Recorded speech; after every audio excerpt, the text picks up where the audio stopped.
Assalamualaikum warahmatullahi wabarakatuh. Kami dari kelompok 13 akan mempresentasikan bab hormon pada mata kuliah Fisiologi Hewan Air.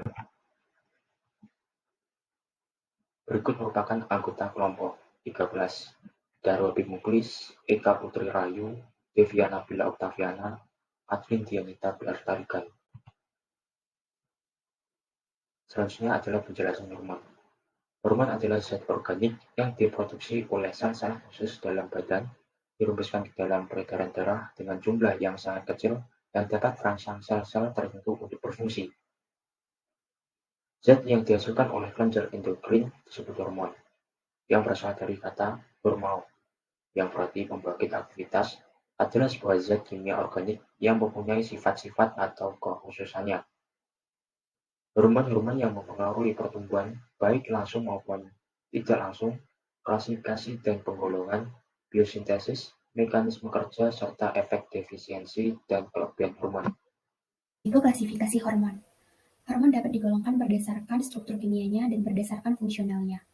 Hormon dapat dibagi dalam 5 golongan, yaitu yang pertama hormon protein, yang kedua hormon peptida, yang ketiga hormon asam amino, yang keempat hormon steroid, yang kelima itu hormon asam lemak. Dan jika dilihat dari fungsinya, maka hormon digolongkan ke dalam 5 golongan, yaitu hormon metabolisme, yang kedua hormon pengatur metabolisme air dan mineral, yang ketiga hormon perkembangan, yang keempat hormon pengatur sistem kardiovaskuler, yang kelima itu hormon trofik. Selanjutnya berdasarkan struktur kimianya. Apabila ditinjau dari struktur atau susunan kimianya, maka hormon dapat dibagi menjadi 5 golongan, yaitu yang pertama hormon protein. Hormon protein yaitu hormon yang disusun oleh puluhan sampai ratusan asam amino. Kedua, hormon peptida, yaitu hormon yang disusun oleh beberapa asam amino menjadi peptida. Yang ketiga, hormon asam amino, yaitu hormon yang berasal dari asam amino yang mengalami modifikasi. Yang keempat, hormon steroid. Hormon steroid yaitu hormon yang dihasilkan dari metabolisme dan proses konversi dari kolesterol yang mengandung 27 buah atom karbon. Yang kelima, hormon asam lemak. Hormon asam lemak yaitu hormon yang merupakan biosintesis dari dua asam lemak, yaitu asam lemak arakidonik dan dihomogama linolenat, menghasilkan hormon prostaglandin yang merupakan satu-satunya hormon yang masuk kategori ini.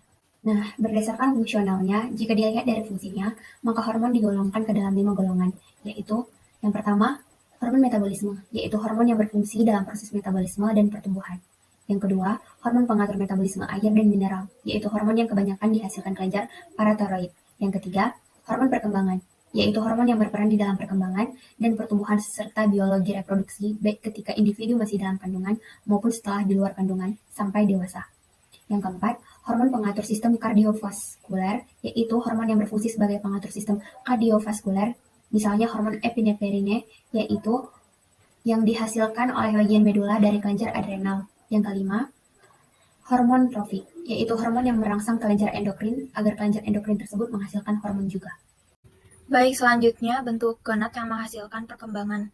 Pada gambar ini gonad ditunjukkan oleh warna hijau terang dekat intestinal mukosa. Bentuk gonad yang menghasilkan hormon perkembangan ada hipofisa. Hormon ini akan merangsang ovarium untuk mempercepat ovulasi sehingga mempercepat terjadinya pemijahan atau ovulasi pada ikan. Selanjutnya, biosintesis hormon dibagi menjadi 3. Yang pertama ada hormon protein, terdiri dari transkripsi, modifikasi pasca transkripsi, translasi, dan modifikasi pasca translasi.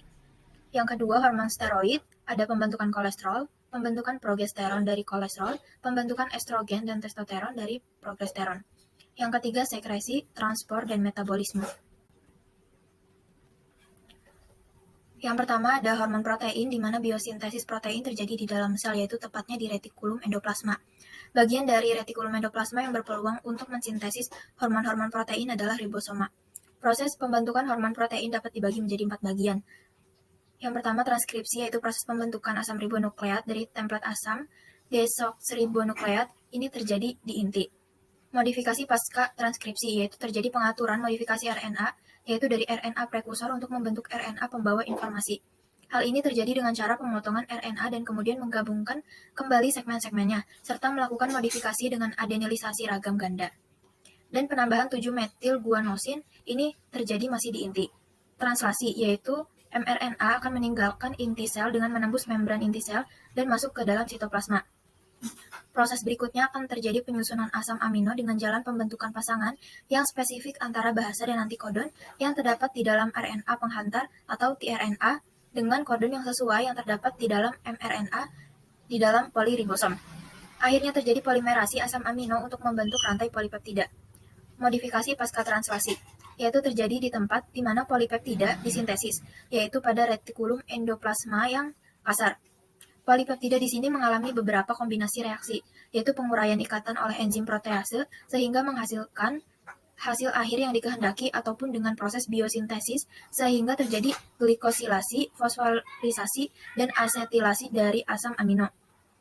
Proses ini dikenal dengan derivatisasi dari asam amino. Bila langkah-langkah ini telah dicapai, akan terjadilah proses yang paling akhir, yaitu terjadinya lipatan pada polipeptida, sehingga terbentuklah protein yang diperlukan, termasuk hormon-hormon yang disusun oleh protein, peptida, dan asam amino.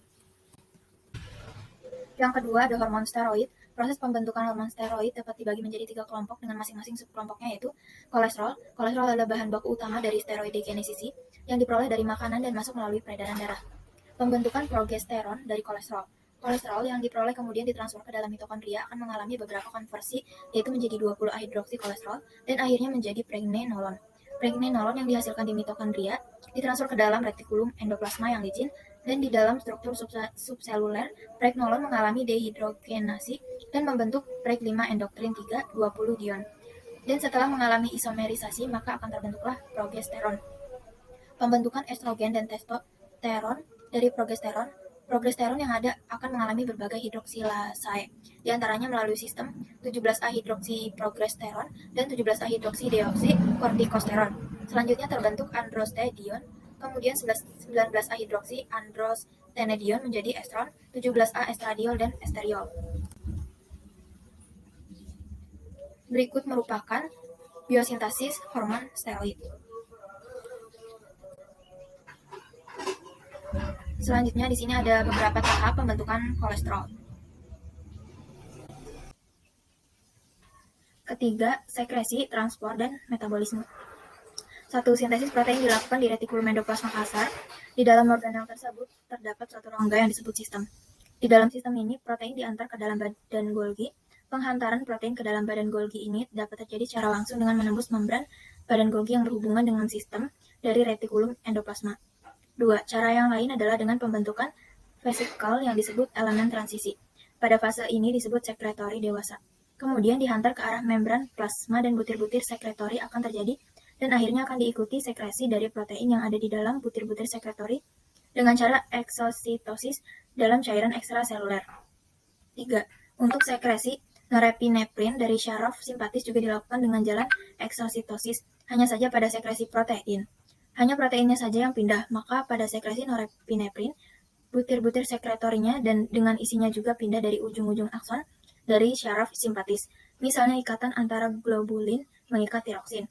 Hormon ini akan segera menghilang dari sirkulasi begitu ia disekresikan oleh sel-sel yang menghasilkan hormon itu. Hormon yang keluar dari peredaran darah akan diserap oleh organ target, hati, paru-paru, ginjal, dan beragam organ lainnya. Di hati, hormon itu akan mengalami degradasi oleh enzim di dalam hati untuk meningkatkan daya larut di dalam air dan memudahkan proses ekskresi melalui ginjal.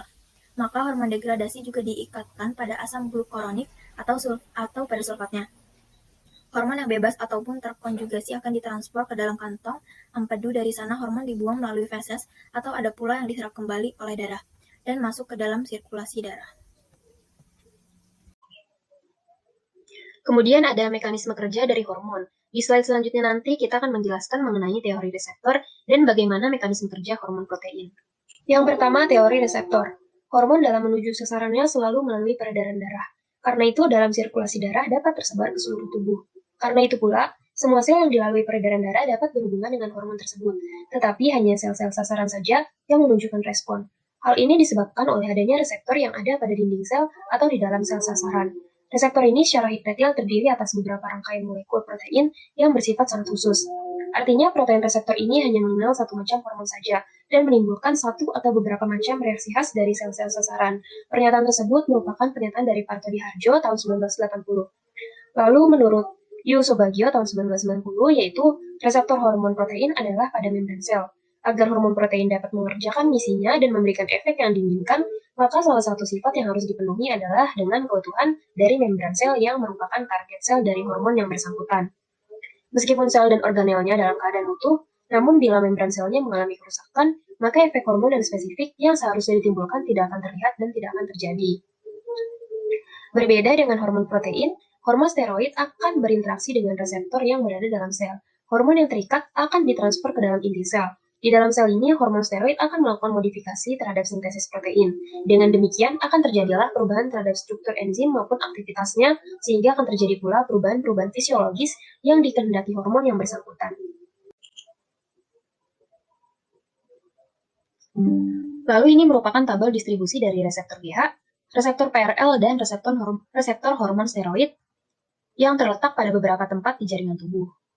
Yang pertama, reseptor GH terletak di hati, jaringan adipose, limfosiles, timosites, ovari, dan korpus luteum. Lalu reseptor PRL terletak di hati, pankreas, ginjal, adrenal, ovari, testis, limfosites, hipotalamus, dan placenta. Selanjutnya, reseptor hormon steroid terletak pada uterus, hipofisi, vagina, gonad, hati, sel limfosites, dan ginjal. Kemudian mekanisme kerja dari hormon protein. Seperti dikatakan sebelumnya bahwa reseptor hormon sekretin berada di membran sel. Salah satu sebabnya sehingga hormon protein tidak dapat masuk ke dalam sel karena konfigurasinya yang sedemikian rupa sehingga berat molekulnya begitu tinggi.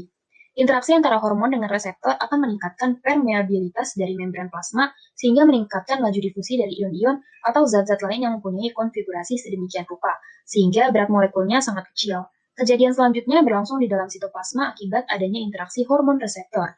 Terlebih dahulu didahului oleh suatu proses yang terjadi masih di dalam membran plasma, yaitu dengan modulasi enzim adenilat sikase. Pada syaraf berikutnya, modulasi dari enzim ini akan merangsang sintesis silik adenose 3,5 manofosfat atau KEM. Selanjutnya, KEM sebagai penghubung yang akan mencapai tujuan akhir. Hormon adalah pembawa pesan pertama dan KEM adalah pembawa pesan kedua. Kemudian menuju protein kinase yang selanjutnya masuk ke inti sel atau DNA mRNA, menembus inti membran inti, kemudian menuju retikulum endoplasma untuk sintesis protein yang selanjutnya dilepaskan keluar membran plasma menuju sel target. GH adalah salah satu hormon protein yang berperan dalam merangsang pertumbuhan suatu makhluk hidup. Mekanisme kerja GH bisa langsung dan bisa secara tidak langsung. Menurut Bailey dan Kelly 1985, Hadley 1992, dan Bolender 1994. Secara langsung, GH menstimulir hati untuk mengekskresikan insulin-like growth factor atau IGF-1 somatomedins yang dapat menstimulur kondrosites sehingga menyebabkan pertumbuhan tulang. Secara tidak langsung, GH dapat berperan sebagai anti-insulin efek yang dapat menyebabkan lipolisis dan metabolisme karbohidrat. Lalu bagaimana hormon dapat mencapai sel target? Ada 3 cara bagaimana hormon dapat mencapai sel target. Yang pertama, hormon dapat memasuki sel secara langsung dan berikatan dengan reseptor di dalam sel. Contohnya yaitu hormon steroid dan hormon tiroid. Yang kedua, hormon berikatan dengan reseptor pada permukaan membran plasma dan melibatkan second messenger sebagai pembawa pesan kedua di dalam sel. Contohnya yaitu hormon peptida. Yang ketiga, hormon dapat berikatan dengan enzim link reseptor atau reseptor transmembran yang berhubungan dengan enzim epadasisi dalam membran. Sehingga hormon dapat berfungsi secara langsung tanpa melibatkan pembawa pesan kedua atau second messenger. Contohnya yaitu seperti reseptor tirosin kinase yang dapat berikatan dengan faktor pertumbuhan dan molekul signal lainnya, termasuk insulin. Dan kemudian ini adalah proses di mana hormon steroid dan tiroid mampu menembus membran plasma dan kemudian protein dapat mengubah aktivitas sel. Jadi hormon steroid dan tiroid adalah kelenjar yang kecil. Molekul-molekul mampu melewati membran plasma, kemudian mengaktifkan atau mengekskresikan gen tertentu. Kemudian sintesis protein akan melakukan perubahan yang kita kenal sebagai mekanisme hormon atau pengaruh. Jadi pertama, molekul hormon melewati sel plasma atau membran plasma. Kemudian hormon bergerak melalui sitosol. Kemudian hormon tersebut melewati nukleus dan mengikat dengan reseptor nukleus, lalu mengaktifkan reseptor tersebut. Kemudian protein spesifik tersintesis dan protein akan mengubah aktivitas sel.